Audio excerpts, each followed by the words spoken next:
Hello guys! Today we are going to Singapore. Bali, nakakuha kasi ako ng 2 days vacation leave from my company. So, yan, naisipan kong mag-Singapore. And andito tayo sa immigration, nakapila. So, aantayin lang natin yung turn natin. Ayan. So, yan. Onboarding na namin, 10:30 a.m. Yan. Ang airplane ko nga pala is Jetstar. So, eto papasok na. Andito na sa loob ng airplane. So, excited na ako na makarating sa Singapore. Tutok lang kayo guys at ipapakita ko sa inyo yung hotel na titirhan ko. Eto guys, andito na ako sa Singapore. Nakalagay pala sa Google 3 hours and 45 minutes ang trip pero hindi yan. Mga less than 3 hours lang. So yeah, nag-CR muna ako. Yeah, ang una kong ginawa, binidyo ko talaga yung CR kasi ang linis niya. Yan, makikita nyo naman, preskong presko. At saka pati dito sa hallway, sa lobby ng airport, talagang ang ganda. Singapore na Singapore ang dating. First time ko nga pala dito sa Singapore, so medyo hindi ko pa alam kung anong gagawin ko. Bahala na mamaya. Magtatanong na lang ako sa information. Ayan, so bababa ako kasi kukunin ko na yung luggage ko. Ayan, so dito na ako sa kuhanan ng luggage. Naantay namin. At saka meron pala silang binigay na free water and parang biscuit siya na Oreo, ganun. Ayan, so eto na yung luggage ko. So ready na tayo. Pupunta na tayo sa hotel kung saan ako tutuloy. Hostel nga pala siya guys. So ayan, sabi sa akin, kasi Chinatown yung hostel ko, sabi mag-take ng MRT. So yan, ganito yung MRT nila dito sa Singapore. Maayos. At saka hindi siya siksikan. Ayan, so pupunta na tayo sa hostel ko sa Chinatown. Bababa ako sa Chinatown.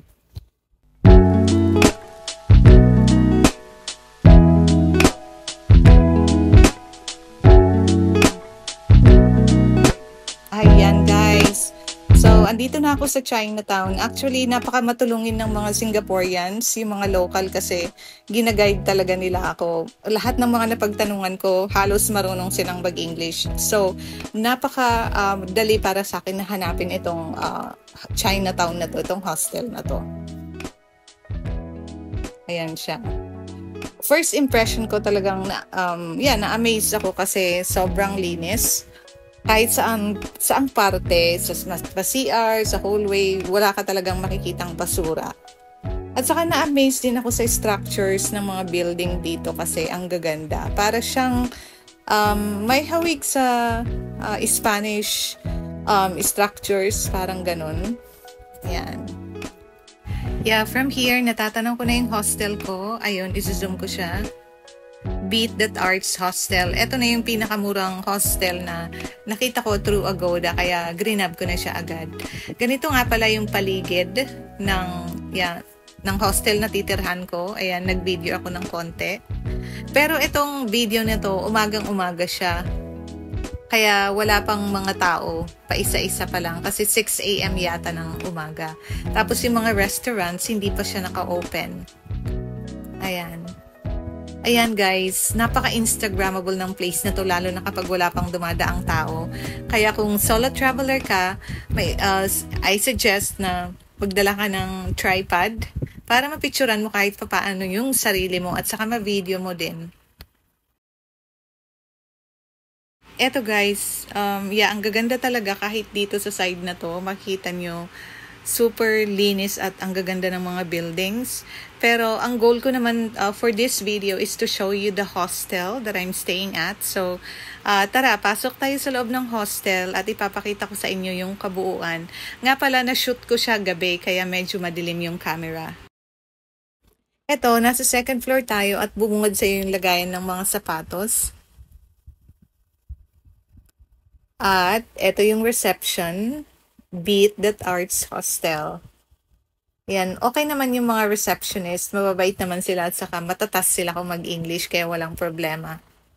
Aircon din naman dito sa parang pinaka-lobby nila. So, okay din tumambay dito. Yan, dito na sa loob, may mga paintings kayong madadaanan sa hallway. At saka malamig naman siya. Naka-air condition naman lahat.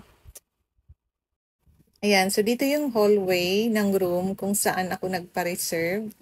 Mga paintings ang madadaanan mo. Ayan siya. At nga pala guys, kapag backpacker kayo, wag na kayong magdala ng kumot kasi may kumot na sila dito makapal. At saka kung gusto nyo, kahit hindi na kayo magdala ng towel kasi meron naman silang pinaparent na towel. Yan. Ang kagandahan nito guys, meron din silang locker. Ito yung locker nila. Kaso, wala siyang lock at saka susi. So, nasa sayo yan kung magdadala ka galing ng Pinas o magre-rent na lang sa kanila. Ang alam ko, $2 each yan. At saka wag mong kalimutang magdala ng adapter kung backpacker ka kasi sayang naman kung bibili ka pa, 'di ba? Pero meron naman silang pinaparent, $2 each nga lang. So sayang naman, 'di ba? Pangkain na rin 'yon. Ayan, so lilipat na tayo. Ipapakita ko sa inyo yung restroom ng mga babae.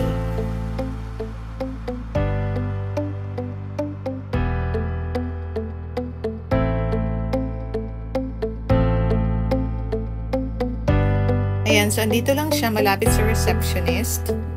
Ayan, bubuksan natin. Titingnan natin. Yan. Malinis naman siya kasi araw-araw naman may naglilinis. Pinapalitan yung mga towel, yung doormat, parang ganon.